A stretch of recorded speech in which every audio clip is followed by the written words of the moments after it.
Hello students, welcome to Physics Here channel. In this video, we will discuss about method of charging or electrification.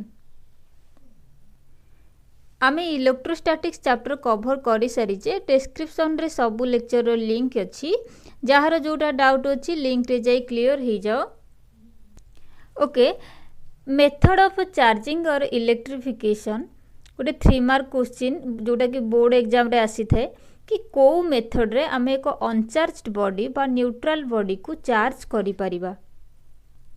There are 3 method of charging a body. तीनटा method अछि uncharged body बा neutral body को charge करिया पई. First one is friction, second one is conduction, third one is induction. ठीक अछि, friction, conduction, induction. Now we will discuss how to charge a body by method of friction, by method of conduction, by method of induction. See the first method, friction. By method of friction आमे दुईटा object को परस्पर सह रब करी charge करि परिबा. दुईटा object को रब कले बा घसिले इलेक्ट्रॉन रो ट्रांसफर हुए. इलेक्ट्रॉन ट्रांसफर फल रे बॉडी चार्ज हेबो. फॉर एग्जांपल तुम माने छोट बेले सब ऑलरेडी टेस्ट करि सारी थिबो. पेन को हाथ रे घसिले बा रब कले बा पानिया को तुम जदी चुटी रे घसिकी ताकू नहीं कागज टुकड़ा बा पेपर पीस पाखरे देखौते सेटा कोन होची ना पेपर पीस को अट्रैक्ट करूची. ठीक अछि, तो एटा कोन पई होची रब करिबा पूर्वरु पानिया हो बा पेन हो पेपर पीस को अट्रैक्ट करू नथिला. एबे कोन पई अट्रैक्ट करूची ना आमे रब करिबा फल रे इलेक्ट्रॉन रो ट्रांसफर हेची. इलेक्ट्रॉन ट्रांसफर होबा जो पेन बा हमर पानिया चार्ज हेची सेथि पई सेटा अट्रैक्ट करूची पेपर पीस को. जानी हैला फ्रिक्शन मेथड. दुईटा ऑब्जेक्ट को परस्पर सह रब करी चार्ज करिबा प्रोसेस को आमे फ्रिक्शन मेथड कहिबा. See the second example. Glass rod को जदी आमे सिल्क क्लॉथ सह रब करिबा ताहेले इलेक्ट्रॉन रो ट्रांसफर होबो. After rubbing both glass rod and silk attract each other. एठी क्वेश्चन आसुथिबो इलेक्ट्रॉन काहे की ट्रांसफर होउची, को बॉडी रु को बॉडी को ट्रांसफर होउची.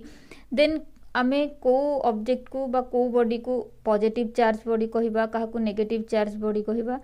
तो एठी क्लियर हुआ.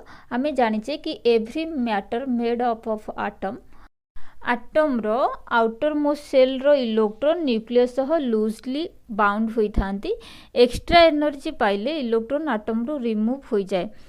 तो जो बॉडी इलेक्ट्रॉन लॉस करे सेही बॉडी को आमे कहिबा पॉजिटिवली चार्ज बॉडी, एवं जो बॉडी इलेक्ट्रॉन गेन करे ताकू आमे कोन कहिबा ना नेगेटिवली चार्ज बॉडी. जदि आमे एई एग्जांपल देखिबा ग्लास रॉड आ सिल्क क्लॉथ ताहेले एठी कोन हुए ना ग्लास रॉड इलेक्ट्रॉन लूज करे जोथि पई कि ग्लास रॉड हैला पॉजिटिवली चार्ज एवं सिल्क क्लॉथ इलेक्ट्रॉन गेन करि थाए सेथि पई सिल्क हैला नेगेटिवली चार्ज. तो को बॉडी इलेक्ट्रॉन लॉस करिवो को बॉडी इलेक्ट्रॉन गेन करिवो सेटा तार मटेरियल रो स्पेसिफिक प्रॉपर्टी ऊपर डिपेंड करूची. मटेरियल रो वर्क फंक्शन ऊपर डिपेंड करूची कि केते एनर्जी पाइले इलेक्ट्रॉन ट्रांसफर हेई परिबो. ताकू हमें अलगा चैप्टर रे डिस्कस करिबा. ओके, तो एठी कोन हैला ना glass rod positively charge and silk negatively charged. जे गला method of friction. When two bodies are rubbed with each other then electrons are transferred from one body to another body. The body which loses electron becomes positively charged and the body which gains electron becomes negative charge.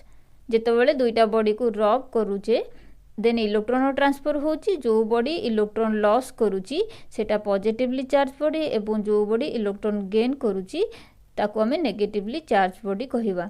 ठीक अछि. आ जदी glass for example रे glass rod आउ silk कथा consider करिबा ताहेले सेठी कोन ना glass rod becomes positively charge एवं silk cloth becomes negatively charge. Then discuss करिबा second method. The second method, method of conduction.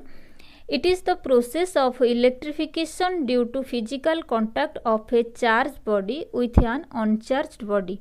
That means जदि एक charged body को uncharged body रो contact रे आनिबा ताहेले charged body जोगु न्यूट्रल बॉडी बा uncharged body को charge transfer होबो एई method को आमे मेथड ऑफ कंडक्शन कहिबा ठीक अछि।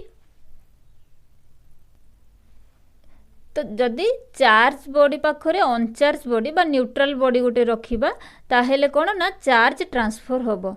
तो चार्ज ट्रांसफर हेले हम न्यूट्रल बॉडी भी चार्ज हो जिवो सेई मेथड को मेथड ऑफ कंडक्शन कहूचे। सपोज एठी हमें गोटे चार्ज बॉडी नेले मु ताको नेगेटिव चार्ज बॉडी नै जाउची ठीक अछि। नेगेटिव चार्ज बॉडी नेले ता कांटेक्ट रे अनदर बॉडी गोटे आनिली जोटा कि न्यूट्रल बॉडी बा uncharged body. Neutral body uncharged body में बुझुचो ता माने कोन एठी बॉडी न्यूट्रल अछि इक्वल अमाउंट रो पॉजिटिव नेगेटिव चार्ज अछि जोटा कि कैंसिल हो जाउची सेथि पई बॉडी हमरो न्यूट्रल। एठी एबे कोन ना एक्सेस अमाउंट रो नेगेटिव चार्ज अछि बा इलेक्ट्रॉन अछि तो वर्तमान एठू चार्ज ट्रांसफर होबो एई ऑब्जेक्ट को बा एई बॉडी को। तो चार्ज ट्रांसफर हेले न्यूट्रल बॉडी बा हमर अनचार्ज बॉडी भी चार्ज हो जिवो। नेक्स्ट फेज रे कोन हो जिवो ना आ पाखे भी चार्ज किछि थिबो आउ किछि चार्ज भी ट्रांसफर हो जाइथिबो ठीक अछि। तो हमरो एबे न्यूट्रल बॉडी चार्ज बॉडी बनि गला। सिमिलरली आमे यदि गोटे पॉजिटिव चार्ज बॉडी पाखु सपोज एटा मोर गोटे पॉजिटिव चार्ज बॉडी हैला ता कांटेक्ट को मो अनदर अनचार्ज्ड बॉडी गोटे आनली बा न्यूट्रल बॉडी कांटेक्ट रे रखिली तो कोन होबो ना इठी एक्सेस अमाउंट पॉजिटिव चार्ज अछि तो एठी को ट्रांसफर होबो ठीक अछि। नेक्स्ट स्टेज रे कोन होबो ना फास्ट बॉडी भी चार्ज थिबो सेकंड बॉडी जोटा अनचार्ज बॉडी थिला सेटा भी हमरो चार्ज बॉडी बनि जिवो ठीक अछि। एई प्रोसेस रे जो चार्ज बॉडी को कांटेक्ट रे आनिबा अनचार्ज बॉडी रो ताहले चार्ज ट्रांसफर होबो तो अनचार्ज बॉडी भी चार्ज हो जिवो सेई जो प्रोसेस रे हमें चार्जिंग करूचे बा इलेक्ट्रिफिकेशन करूचे सेई प्रोसेस को मेथड ऑफ कंडक्शन कहवा जाय ठीक अछि। एठी गोटे क्वेश्चन माइंड को आसुथिबो कि केते अमाउंट रो चार्ज ट्रांसफर होई परिबो। चार्ज बॉडी रो अनचार्ज बॉडी को केते अमाउंट रो चार्ज ट्रांसफर होबो ना जो पर्यंत दुईटा बॉडी बैलेंस होई नांती माने इक्वल अमाउंट रो चार्ज गेन करि नांती। जेतेबेले इक्वल अमाउंट रो चार्ज हे जिवो बोथ को पाखे सेतेबेले चार्ज आउ ट्रांसफर होबो नै। ता माने जदी हमरो बॉडी पाखे सपोज फास्ट बॉडी रे मते क्यू अमाउंट रो चार्ज थिला ठीक अछि क्यू अमाउंट रो चार्ज अछि मु गोटे अनचार्ज बॉडी ता पाखो को आनली ताहेले नेक्स्ट स्टेज रे कोन होबो आ पाखे चार्ज ट्रांसफर होबो आ पाखे चार्ज अछि वर्तमान आप एटा न्यूट्रल अछि तो चार्ज ट्रांसफर ले केते होबो ना आधा आधा चार्ज हे जिवो हैला आ पाखे q/2 चार्ज पळे आसीबो आ पाखे q/2 चार्ज पळे आसीबो। This is the method of induction clear.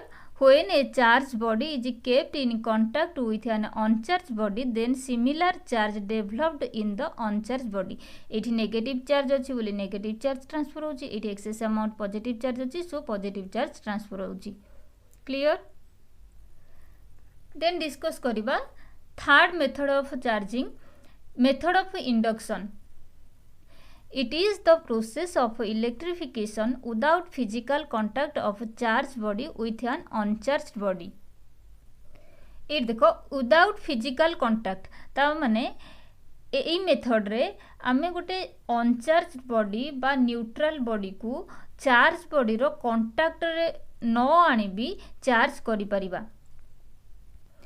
किपरि charge करिबा देखो when a charged body is kept near an uncharged body then dissimilar charge is developed at the near end of the uncharged body and similar charge is developed at the far end of uncharged body. That mean जदि आमे गोटे charge body पाख को uncharged body आनिबा contact रे नै तारी पाखा पाखी आनी रखी प्लेस करेबा ताहेले कौन होबो ना एटा जदि चार्ज बॉडी हुए डिसिमिलर चार्ज अट्रैक्ट करी ए एंड रे डेवलप होबो एवं सिमिलर चार्ज रिपल्सन करी ए एंड रे डेवलप होबो। सी द एग्जांपल सपोज आमे एठी गोटे पॉजिटिवली चार्ज बॉडी नउचे देखो पॉजिटिवली चार्ज बॉडी ठीक अच्छे ता पाखापाखी मु गोटे अनचार्ज बॉडी बा न्यूट्रल बॉडी आनी रखिली तुम जानिच अनचार्ज बॉडी न्यूट्रल बॉडी क्या कहबा ना जहाँ पाखे equal amount of positive and negative charge अच्छी ताहले देखो यही पॉजिटिव चार्ज पाई आ भितर जो equal amount of positive negative charge अच्छी कौन हम तुम जानिच कि सिमिलर चार्ज रिपल्सन करिवो डिसिमिलर चार्ज अट्रैक्ट करिवो तो यही अनचार्ज बॉडी पाखे जितक नेगेटिव चार्ज थी यही साइड को अट्रैक्ट ही आसीजिवो ता माने नेगेटिव चार्ज नियर एंड रे बा पाखापाखी साइड रे डेभलप करिवो एवं जितक पॉजिटिव चार्ज थी रिपल्सन पई एई एंड रे डेभलप करिवो फार एंड रे डेभलप करिवो एटा से जिनसटा लिखिचे कि then dissimilar charge is developed at near end of the uncharged body and similar charge is developed at the far end of the uncharged body ठीक अच्छी देखो ये जो डिसिमिलर चार्ज नियर एंड रे develop होईची similar charge far end रे develop होईची एटा को पोलराइजेशन कहा जाए देखो एबे भी बॉडी आमर चार्ज हैनी कारण तारी पाखे जो इक्वाल अमाउंट रो चार्ज थिला पॉजिटिव नेगेटिव चार्ज थिला सेटा खाली नियर एंड रे डिसिमिलर चार्ज डेभलप होईची फार एंड रे सिमिलर चार्ज डेभलप होईची एई ऑब्जेक्ट को बा एई बॉडी को आमे केमिति चार्ज करिबा ना नेक्स्ट स्टेज रे कोन करिबा एई बॉडी को आमे बे आर्थिंग करि दबा ठीक अछि अर्थ सहित कनेक्ट कर दबा अर्थ है इलेक्ट्रिकली न्यूट्रल अर्थ पाखरे ढेर सारे नेगेटिव चार्ज और पॉजिटिव चार्ज अच्छी तो जिते बड़े अर्थ पॉजिटिव चार्ज रो कांटेक्ट रे आसी जीवो सेते बड़े कोन हबो अर्थ रु इलेक्ट्रॉन फ्लो हबो हैला इलेक्ट्रॉन मूव करिवो ठीक अछि इलेक्ट्रॉन गले नेगेटिव चार्ज एठी गले एई पार्ट हमर न्यूट्रलाइज हे जीवो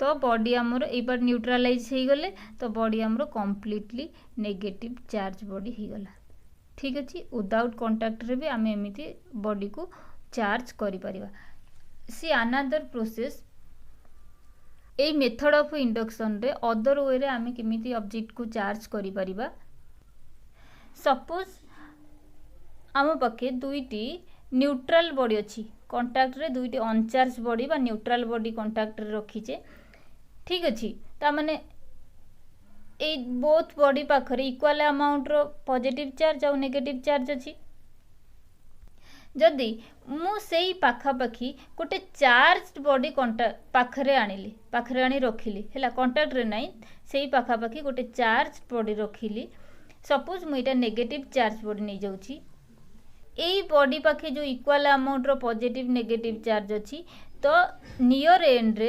डिसिमिलर चार्ज डेभलप करिवो due to attraction and far end रे सिमिलर चार्ज डेभलप करिवो ठीक अछि